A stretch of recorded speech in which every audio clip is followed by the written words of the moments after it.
স্বাগত সন্ধ্যার মাছরাঙা সংবাদের সঙ্গে আছি আমি ইবতিসাম নাসিম। শুরুতেই গার্ডিয়ান লাইফ ইন্স্যুরেন্স সংবাদ শিরোনাম। জামায়াতের পিআর পদ্ধতির দাবি বিএনপির উপর চাপ সৃষ্টি করা ছাড়া আর কিছুই নয় বলেছেন বিএনপির মহাসচিব। ভারতীয় পত্রিকাকে দেয়া সাক্ষাৎকারে তিনি আরও জানান, বিএনপির কাছ থেকে কাঙ্ক্ষিত আসন না পেয়ে এই পথে গেছে জামায়াত। এনসিপিকে কোনো শক্তি বলে মনে করেন না তিনি। মার্চের পর ডক্টর ইউনূস আর থাকবেন না বলেও জানান মির্জা ফখরুল। আর আওয়ামী লীগকে ভোটে চান তারা। ক্যাম্পাসের চলমান পরিস্থিতি বিবেচনায় নিয়ে রাকসু নির্বাচন পেছানোর দাবি জানিয়েছে ছাত্রদল সহ 5টি প্যানেল।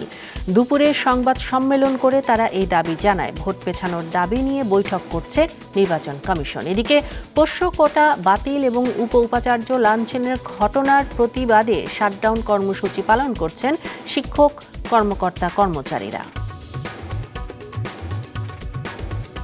মেয়াদোত্তীর্ণ ইঞ্জিনের কারণে জোড়াতালি দিয়ে চলছে দেশের রেল সেবা। বেশিরভাগ ইঞ্জিনের আয়ু শেষ হয়েছে 20 থেকে 30 বছর আগে জানিয়েছে খোদ রেল বিভাগ। তবে ইঞ্জিনের এই সংকট সহসা কাটছে না। রেল কর্তৃপক্ষ জানায় 30টি নতুন ইঞ্জিন কেনার আলোচনা শুরু হলেও দরপত্র প্রক্রিয়া শেষে সেগুলোর দেশে পৌঁছাতে 2.5 বছর লাগতে পারে। শুনছিলেন শিরোনাম, এবার বিস্তারিত। আগামী নির্বাচনের জন্য বিএনপির কাছে জামায়াত 30টি আসন চেয়েছিল। বিএনপি তাতে রাজি হয়নি। বিএনপির উপর চাপ সৃষ্টি করতে পিআর পদ্ধতির দাবি তুলেছে তারা। সম্প্রতি ভারতীয় পত্রিকা এই সময়কে দেয়া সাক্ষাৎকারে এসব বলেছেন বিএনপি মহাসচিব মির্জা ফখরুল ইসলাম আলমগীর। নির্বাচন না হলেও মার্চের পর ডক্টর ইউনূস আর থাকবে না বলেও জানিয়েছেন তারা। আগামী নির্বাচনের জন্য বিএনপির কাছে 30টি আসন চেয়েছিল জামায়াত। তা না পেয়ে বিএনপির উপর চাপ সৃষ্টি করতে পিআর পদ্ধতিতে ভোটের দাবি তুলেছে তারা। আর ফেব্রুয়ারিতে নির্বাচন না হলে মার্চের পর ডক্টর মোহাম্মদ ইউনূস চলে যাবেন, এমন বিস্ফোরক তথ্য দিয়েছেন বিএনপি মহাসচিব মির্জা ফখরুল ইসলাম আলমগীর। ভারতীয় পত্রিকা এই সময়কে দেওয়া সাক্ষাৎকারে আওয়ামী লীগ এবং এনসিপিকে নিয়েও নানা প্রশ্নের চাঞ্চল্যকর জবাব দেন তিনি। বলেন, নতুন দল এনসিপির লক্ষ্য বিএনপিকে ক্ষমতায় যেতে না দেওয়া, তবে তাদেরকে এখন আর কোনো শক্তি বলে মনে করে না বিএনপি। হাসিনা বিরোধী বিক্ষোভে তারা নেতৃত্ব দিলেও এখন আর তাদের কিছু নেই, ডাকলেও লোক আসে না। আর আগামী নির্বাচনে আওয়ামী লীগ সহ সকল দলকে চান তারা। পশ্চিমবঙ্গ কলকাতার এই বাংলা পত্রিকাটি আজ এই সাক্ষাৎকার প্রকাশ করেছে। গত 9 সেপ্টেম্বর বিএনপি চেয়ারপারসনের গুলশান অফিসে এই সাক্ষাৎকার নেন সংবাদ মাধ্যমটির সাংবাদিক অনমিত্র চট্টোপাধ্যায়। এমন এক সময় সাক্ষাৎকারটি প্রকাশিত হলো যখন জাতিসংঘ সাধারণ অধিবেশনে যোগ দিতে প্রধান উপদেষ্টা ডক্টর ইউনূসের সফর সঙ্গী হিসেবে নিউ ইয়র্কের পথে মির্জা ফখরুল, জামাত ও এনসিপির কেন্দ্রীয় নেতৃবৃন্দের সঙ্গে একই বিমানে রয়েছেন। সাক্ষাৎকারে পিআর নিয়ে জামাতের আন্দোলন প্রসঙ্গে মির্জা ফখরুল বলেছেন, প্রচলিত পদ্ধতিতেই ভোট হবে, জামাতও এতে অংশ নেবে। তাদের এখনকার আন্দোলন বিএনপির উপর চাপ সৃষ্টির। আগামী নির্বাচনের জন্য 30টি আসন চেয়েছিল তারা। বিএনপি এর চেয়ে কম দিতে চেয়েছিল, যা তাদের মনোনীত হয়নি। তবে জামাতকে আর মাথায় উঠতে দেবেন না তারা, কারণ জামাত যত বড় না শক্তি, তার চেয়ে অকারণে বেশি গুরুত্ব দিয়েছে বিএনপি। দীর্ঘদিনের মিত্র হওয়ায় বিএনপি জামাতের নাম একসঙ্গে উচ্চারিত হওয়ার প্রসঙ্গে তিনি বলেন, এটি আওয়ামী বয়ান। জামাত ধর্মীয় রাজনীতি করে, বিএনপি তা নয়। তারা শুধু নির্বাচনী শরিক ছিল। আসন্ন নির্বাচন, সরকার এবং সেনাবাহিনী নিয়ে বিভিন্ন প্রশ্নে মির্জা ফখরুল বলেন, ফেব্রুয়ারিতে নির্বাচনে ঘোষণা দেওয়ার আগের রাতে 5 আগস্ট প্রধান উপদেষ্টার বাসভবনে তার এবং সেনা প্রধানের সঙ্গে দীর্ঘ আলাপ হয়। সেনাপ্রধান দ্রুত ভোটের পর ক্যান্টনমেন্টের বাইরে থাকা সেনা সদস্যদের ব্যারাকে ফিরিয়ে দেওয়ার তাগিদ দেন। প্রধান উপদেষ্টা বলেন, তিনি আর চাপ নিতে পারছেন না। জাতীয় পার্টির অফিস ভাঙচুরের পরদিন রাজনৈতিক নেতৃবৃন্দকে ডেকে তিনি বলে দিয়েছেন, ভোট না হলে মার্চ থেকে তিনি আর থাকবেন না। আওয়ামী লীগ এবং তার মিত্রদের নির্বাচনে অংশগ্রহণ প্রসঙ্গে এক প্রশ্নের জবাবে মির্জা ফখরুল বলেন, বিএনপি চায় সবাই নির্বাচনে থাকুক। শেখ হাসিনা তার বিরোধীদের সুযোগ দেয়নি, সেজন্য শাস্তি পেয়েছে। একই অপকর্ম করলে আমাদেরও প্রতিফল পেতে হবে। তবে এত রক্ত প্রাণহানি, সে কারণে দেশে আওয়ামী বিরোধিতাও প্রবল। বাংলাদেশ ভারত প্রসঙ্গে মির্জা ফখরুল বলেছেন, ভারত আওয়ামী চশমা দিয়ে বাংলাদেশকে দেখে ভুল করেছে, বাকিদের সঙ্গে কোনো যোগাযোগ রাখেনি। জনগণের আওয়ামী বিরোধিতা তাই ভারত বিরোধিতায় রূপ নিয়েছে। বিএনপি চায় ভারত এদেশের সবার সঙ্গে সম্পর্ক রাখুক, মানুষে মানুষে অবাধ যোগাযোগ হবে। আমরা কলকাতা যাব আগের মতোই, কলেজ স্ট্রিট থেকে বই কিনব, সিনেমা থিয়েটার দেখব, সব ভুল বোঝাবুঝির অবসান হবে। নুরুন নাহার বিলি, মাছরাঙা সংবাদ, ঢাকা। জামায়াতে ইসলাম এবং বিএনপির কারণে নির্বাচন পেছাতে পারে বলে অভিযোগ করেছেন জাতীয় নাগরিক পার্টির মুখ্য সমন্বয়ক নাসির উদ্দিন পাটোয়ারি। বলেছেন, আগামী সংসদ নির্বাচনে তার দল 150 আসনে বিজয়ী হবে। নতুন দল হিসেবে 143টি দল আবেদন করলেও ধারণা করা হচ্ছে নিবন্ধন পাচ্ছে সর্বোচ্চ 6টি দল। বিকেলে আগারগাঁওয়ের নির্বাচন ভবনে প্রধান নির্বাচন কমিশনারের সাথে বৈঠক করে এনসিপি নেতৃবৃন্দ। প্রায় 1 ঘন্টার বৈঠক শেষে দলের মুখ্য সমন্বয়ক জানান, গণ অধিকার পরিষদের সাথে তাদের দলের একীভূত হওয়ার ব্যাপারে আলোচনা চলছে। তবে ইসিতে নিবন্ধন পেলে তারা শাপলাকেই প্রতীক হিসেবে চাইবে। তিনি জানান, আগামী নির্বাচনে এনসিপি 150 আসনে বিজয়ী হবে। আমরা শাপলা থেকে সরছি না। 150টি আসনের মতো এনসিপির জয়ী হওয়ার সম্ভাবনা রয়েছে। আমরা সেগুলো নিয়ে ইতিমধ্যেই আমাদের একটি সকল যারা জেলার সমন্বয়কারী প্রধান রয়েছেন আমরা তাদেরকে ঢাকায় ডেকেছিলাম। আমরা তাদেরকে মাঠে প্রস্তুতি নেওয়ার জন্য কথা বলেছি। এ সময় নাসির উদ্দিন পাটোয়ারি অভিযোগ করেন, জামায়াতে ইসলামী ও বিএনপির কারণেই আগামী সংসদ নির্বাচন পেছাতে পারে। স্টিল কনফিউশন আছে ফেব্রুয়ারিতে ইলেকশন হবে কিনা। সরকার অনেক ইনসিস্ট করতেছে যে ফেব্রুয়ারিতে ইলেকশন করার জন্য সবাইকে, পুরো দেশবাসীকে আমরা স্পষ্ট করতে চাচ্ছি যে এনসিপি ইলেকশন দ্রুত গতিতে চায়, গণতান্ত্রিক উত্তরণের পথ চায়।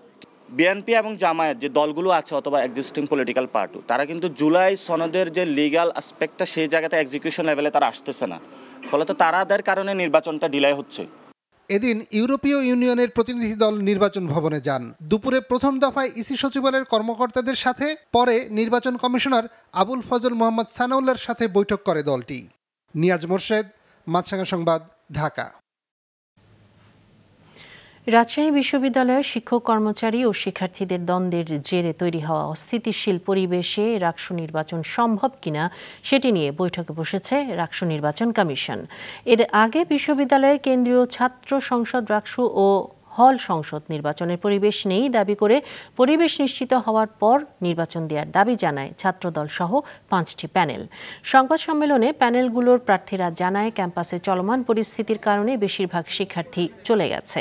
এছাড়া শিক্ষক শিক্ষার্থী দ্বন্দ্বের অবসান না হলে নির্বাচন প্রশ্নবিদ্ধ হতে পারে। এদিকে উপাচার্য সহ শিক্ষকদের হেনস্থা ও পোষ্য কোটা পুনর্বহালের দাবিতে অনির্দিষ্টকালের কমপ্লিট শাটডাউন কর্মসূচি পালন করছেন শিক্ষক কর্মকর্তা কর্মচারীরা। এতে বন্ধ রয়েছে বিশ্ববিদ্যালয়ের একাডেমিক ও প্রশাসনিক কার্যক্রম।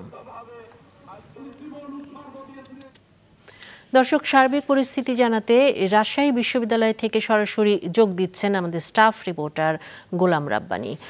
রাব্বানী, নির্বাচন কমিশনের বৈঠক কি এখন চলছে কিনা এটি একটি প্রশ্ন, আর ক্যাম্পাসের আসলে পরিস্থিতি কি? আপনার পেছনে দেখতে পাচ্ছি যে অনেক শিক্ষার্থী ওখানে আছে।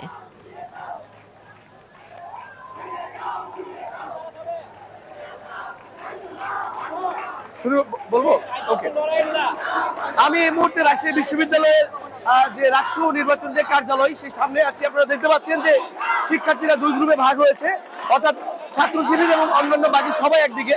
তারা এক পক্ষ চাচ্ছে, ছাত্র শিবির চাচ্ছে আগামী 25 তারিখে ক্যাম্পাসের এই অবস্থাতেই নির্বাচন হোক, আর বাকি সকল যারা স্বতন্ত্র প্রার্থী সহ অন্যান্য যারা বিভিন্ন প্যানেল নিয়ে নির্বাচন করছে তারা সকলেই বলছে নির্বাচনটা বিশ্ববিদ্যালয়ের এই পরিস্থিতিতে হতে পারে না, অর্থাৎ তারা নির্বাচন পিছিয়ে দেখ এমন দাবি করছে। আর অপরপক্ষে ছাত্র শিবির চাইছে নির্বাচনটা যেন 25 তারিখে হয়। এমন পরিস্থিতিতে ক্যাম্পাস বেশ উত্তাল এবং একটা বেশ এক প্রকার বিশৃঙ্খল পরিস্থিতির মতো অবস্থা এখানে। কেননা বিভিন্ন পক্ষ বিভিন্নভাবে স্লোগান দিচ্ছে এবং সেই স্লোগান থেকে এসে এক পক্ষ আরেক পক্ষকে বিভিন্নভাবে কটূক্তি করছে। এবং সর্বশেষ যে পরিস্থিতি দাঁড়িয়েছে যে নির্বাচন কমিশনার তাদের সিদ্ধান্ত জানানোর জন্য বাইরে আসতে পারেন নাই, অর্থাৎ তারা অনেকেই বলছেন যে তারা হয়তো ভীত সন্তুষ্ট হয়ে পড়েছেন এইরকম স্লোগান এবং এরকম বিশৃঙ্খল পরিস্থিতির কারণে। এ কারণে রাকসুর নির্বাচন কমিশনের কার্যালয়ে যারা কর্মকর্তা তাদেরকে আমরা প্রশ্ন করেছিলাম যে আপনার সিদ্ধান্ত কখন জানাবেন, তারা হয়তো সিদ্ধান্ত কখন জানাবেন সে বিষয়ে সুস্পষ্ট কিছু বলতে পারেননি। অর্থাৎ এই অবস্থায় ক্যাম্পাসে নির্বাচন হবে কিনা একটা অনিশ্চয়তা দেখা দিয়েছে এবং দুর্পক্ষ হয়ে গেছে। রাব্বানী, ধন্যবাদ আপনাকে। দর্শক, রাজশাহী বিশ্ববিদ্যালয় থেকে শিক্ষক কর্মীদের আন্দোলন এবং রাকসু নির্বাচন নিয়ে জানাচ্ছিলেন আমাদের সহকর্মী গোলাম রাব্বানী। লক্কর ছক্কর ইঞ্জিন ব্যবহার করে জোড়াতালি দিয়ে চলছে দেশের রেল সেবা।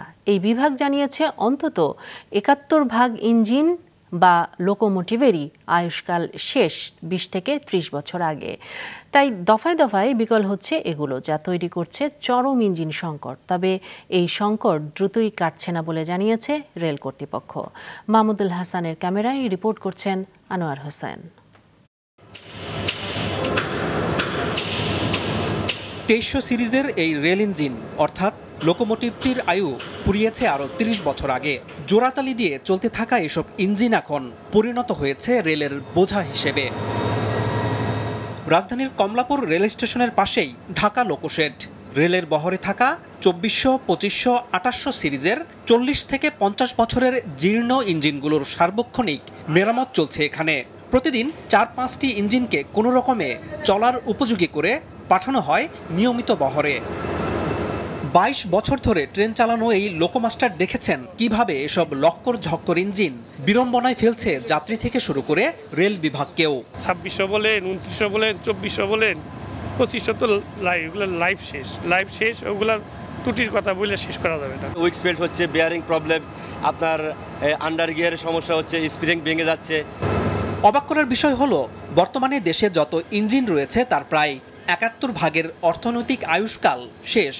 তাই ঘন ঘন বিকল হচ্ছে এসব ইঞ্জিন। এই তথ্য খোদ রেল বিভাগের। তারা বলছেন গেল ৪.৫ বছর ধরে ধাপে ধাপে আসা ৩০০০ সিরিজের নতুন লোকোমোটিভের অবস্থা সবচেয়ে খারাপ। বর্তমানে এই সিরিজের ৩০টি ইঞ্জিন এখন রেলের বোঝা হয়ে দাঁড়িয়েছে, কারণ প্রতিদিন গড়ে ১৫টি ইঞ্জিনই বিকল হয়ে পড়ে থাকছে।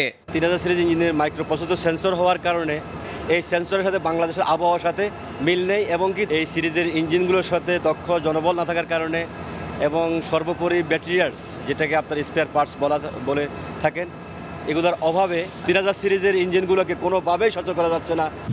রেল বিভাগ জানিয়েছে মিটার ও ব্রডগেজ মিলিয়ে বর্তমানে প্রায় ২৮১টি ইঞ্জিন রয়েছে, যার মধ্যে দৈনিক গড়ে ৯৬টি অচল হয়ে পড়ে থাকে। বাকি ১৮৫টি ইঞ্জিন দিয়ে ট্রেন চলাচল স্বাভাবিক রাখতে হিমশিম খেতে হচ্ছে। ফলে অনেক রুটে চালু রাখা যাচ্ছে না স্বাভাবিক রেল যোগাযোগ। গাড়ির তুলনায় ইঞ্জিন অনেক কম।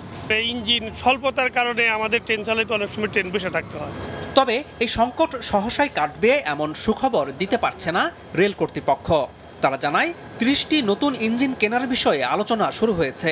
দরপত্র প্রক্রিয়া শেষে যা দেশে আসতে ২.৫ বছর লাগতে পারে। সেক্ষেত্রে পুরাতন লোকোমোটিভের উপরই ভরসা রাখতে হচ্ছে। আমাদের স্পেয়ার পার্টস দরকার, স্পেয়ার লোকোবল দরকার, এবং স্পেয়ার পার্টস কিনতে যে প্রয়োজনীয় বাজেট সেটাও দরকার, এবং এই আইটেমগুলো আসলে লোকালি আবার পাওয়াও যায় না।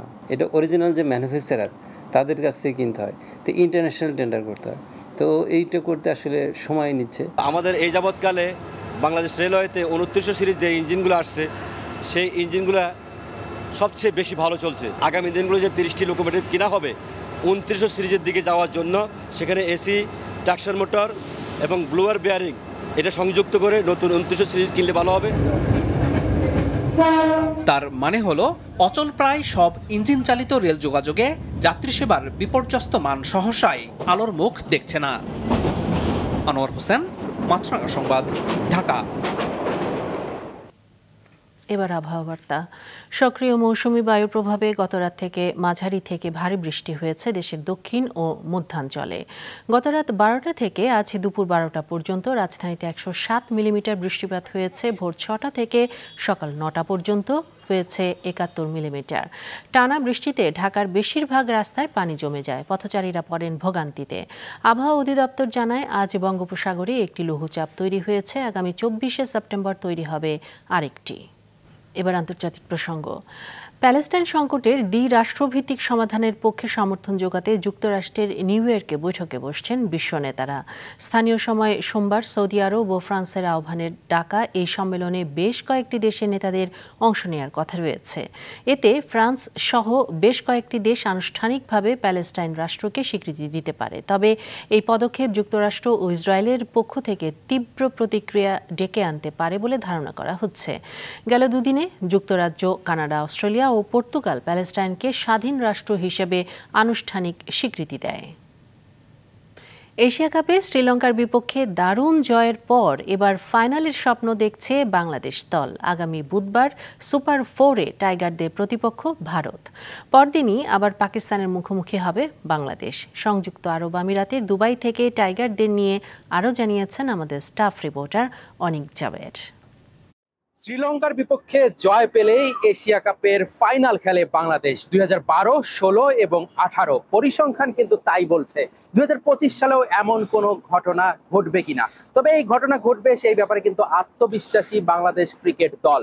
এবং সবচেয়ে বড় যে বিষয়টা, ভারতের সাথে খেলা। ভারত কিন্তু এশিয়া কাপে যে 4টা দল আছে, শ্রীলঙ্কা, ভারত, পাকিস্তান, তাদের মধ্যে সবচেয়ে শক্তিশালী দল এবং এশিয়া কাপের অন্যতম দাবিদার। তবে পরিসংখ্যান বিচারে বাংলাদেশ ভারতের থেকে যোজন যোজন পিছিয়ে আছে। 17 বার মুখোমুখি হয়েছিল দুই দলে এখন পর্যন্ত, সেখানে মাত্র একটিতে জিতেছে বাংলাদেশ দল, সেটাও 2019 সালে দিল্লিতে। এর আগে বা পরে বাংলাদেশ ভারতকে টি-20-তে কখনোই হারাতে পারেনি, শুধু একটা ম্যাচে হারিয়েছিল।